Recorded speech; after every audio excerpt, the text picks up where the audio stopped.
High-grade Universal Century Banshee Norn Unicorn Mode.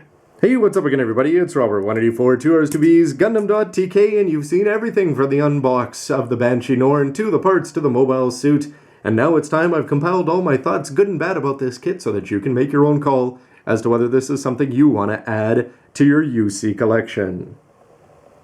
To start with the negatives first, as you see it spinning around here on the back, he's going to have the Armed Armor XC, which is a cool idea, but at the same time he's got so many seals on there in general, and most of these are going to be sticking around there. They're going to take a lot of time to put on, and the fact that I've actually got that part in the back closed up as opposed to in its open winged out position is sort of telling, because even though it is going to clamp together quite well there, it's a problem that you're going to need a bag of parts there so that you can take these little gray things and swap them on and off when you actually do want to open them up. But more importantly, because you're putting on these seals that are going to be pinched together there in this position and then opened up, because they were pinched, everything's going to get ugly and crinkly. And even though it should be shiny gold and cool and actually something you may want to show off from the back, it's going to end up looking horrible.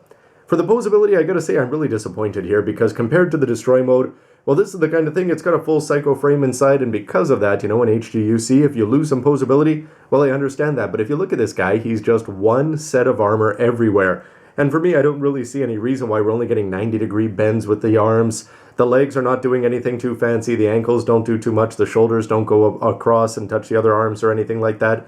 It just seems like one of the pluses of doing HGUC, doing two separate molds here for the high grades, is that this one could at least have the better posability, even though it is more forgivable over there. In terms of weight issues, you are going to have to be careful because of this. When you put it on the arm can droop down a little bit, and more importantly, just on this rotating part over here, you can see that it'll twist down. But actually, even though that's actually just a few gray pieces slapped together there, I've had a few problems with the beam rifle there, so I'm going to have to go look at my right elbow. Hopefully nobody else has that issues.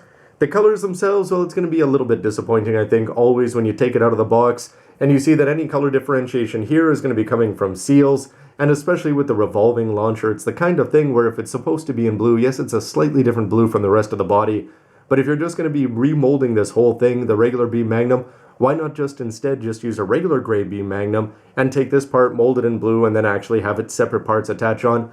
Would have been nice, and even if they could have done that with the ammo as well. The beam sabers, they're going to come across as being a little bit so-so. Still nice that they're going to throw it in and not force you to try to buy too many kits, but you're not going to have too many options in terms of bringing them forward for the Wolverine-style single-claw deployment. But ultimately, one of the biggest knocks about this kit is just going to be the number of seals. When you open up an HGUC kit, especially one that from the box, it looks all blue. Why do you need this many seals? Well, it's all going to be the XC in the back, but unfortunately, when you've got this many parts that are going to go on there, you can see some of them here in the back and all these teeth underneath, but they're already giving you a plate of clear and a plate of yellow, so it should have been done up in plastic. Then you can yellow plastic, put the seals in if you want, paint it up if you want. It just seems a little bit lazy. Even though the shiny gold is going to catch your eye, it's just going to be coming off, as you can imagine, as it's bent around 5 different corners there. Ultimately, too, you're going to be getting the Armed Armor VN here that you can see on his left arm. It's a great bonus, but it's the kind of thing that leads into the biggest issue about this kit. This doesn't really belong with him in unicorn mode here, or for the Norn from what we've seen of it so far, and it's the kind of thing that it's really a bonus for the unicorn mode, so you'd think that it would be coming with that one. However, Bandai has had to sell you on the unicorn mode for most of us that are, if we're going to be fans of the unicorn, the destroy mode, as I am, to get you to buy this one. Well, they didn't get me to buy it originally. With this one, adding the shield and everything, there's enough reasons to pick this one up.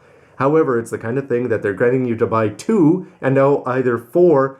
The HGUC Banshee twins didn't come out all that long ago, and the fact that they could have done something like include it even then, or just not put the Banshee out, it just seems if you're waiting from only episode 4 to 5 to release the kit, they could have done it right and not forced people to buy 4 of them.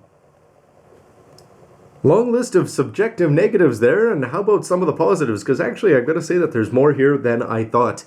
It was fun taking out the plates for me. First of all, I've got to kick things off by saying, yes, I built the destroy mode, so for me, building the unicorn mode, this is new for either the regular white unicorn over there or the Banshee for me. So that was fun at least to see it together there, and you're going to be seeing some plates that belong to the Banshee, some to the unicorn, and some that are specific to the Norn, especially the big ones for the shield and the weapons, and they're going to look pretty cool. So let's talk about the weapons. The shields themselves, it's going to be a pretty great gimmick, I think. It looks good on the arm there. It's going to be all sealed up nicely in blue. Still cool that it's incorporating the old parts, so you'd see how it'll work for the MG one there. The fact that it's got at least these two moving parts there is going to make it look good when you want to put it on the back as a booster. And the actual cannon in the middle, well, they do give you a gray seal, even though it's up on 3 sides. So you can see that I could have some cool possibilities there in episode 7. The XC on the back, yes, the seals, they sort of suck, but in terms of just in general, I think it's a great idea because this guy, he's a very blue guy, as you can see from every angle there. But just the fact that you're going to be seeing those teeth sticking down there in the gold, even here in between when you open them up like that, I think it looks sharp to have that gold all over the place. The kind of thing where you want him revolving around so that you're going to see it. And speaking of the revolving launcher, I think that's just great. The Beam Magnum was always a fearsome looking rifle. And then when you take this and you add on something that harkens back to the RX-78 too, I think it's going to be even cooler, especially when we actually get to see it in action.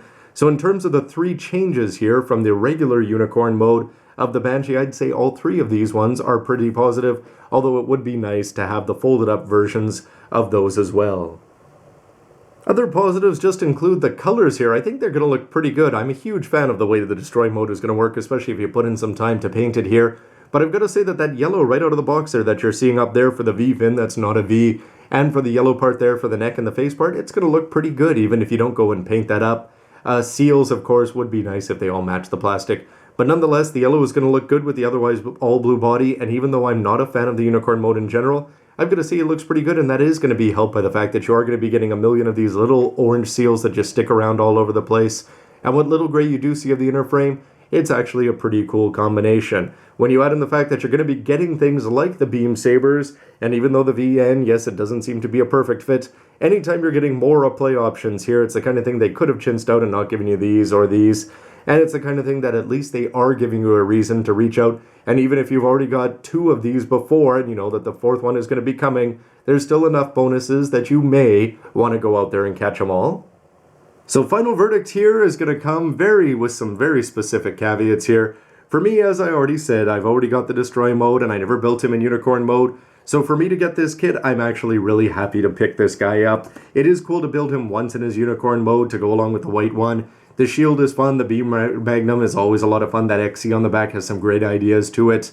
But I think that there's going to be quite a few people, if you've already got this in its original mode, and you've already got weapons like the VN already folded up there, it's going to be a question of whether you want to buy this kit just for the folded up or unfoldable XC. And the beam magnum there, you could just swap off a regular unicorn one and just pretend and, well, put on super napalm or something there. So it's a question of if you've already got the old one, you probably don't want to pick this one up. Because ultimately the fact that they're focusing so much on the packaging here, this is going to be unicorn mode written around all over the place, which means we are going to be getting a destroy mode in the near future.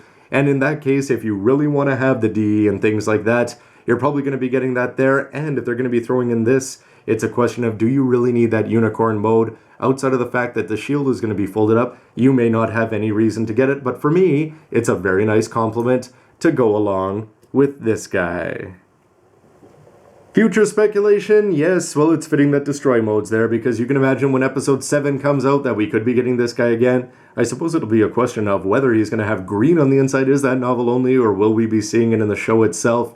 I suppose the real question is going to be master grade. We've already seen that the Banshee has come out and been fairly popular. It's already got a titanium re-release, and it's the kind of thing where if you're going to have the Norn, and it's actually going to have some transforming parts to it, so that you're not going to have to take the XC and swap off gray parts, the shield is going to open itself up, and you can imagine that we'll be getting another version of the master grade, but could there be any more? And what about eventual real grades down the line? Would love to hear your thoughts and your speculation, and more importantly, everything I say about the verdict, well, that applies to me, but I'd love to hear your thoughts so that people can hear a whole plethora of ideas down below. Anyway, everybody, as always, thanks for watching, and stick around for lots more news, reviews, and everything else you can use. Thanks for watching. When all is said and done, how many high-grade Universal Centuries of the 2 of us are there gonna be? I mean, it's not like the Master Grade was ridiculous in the number that it's already got.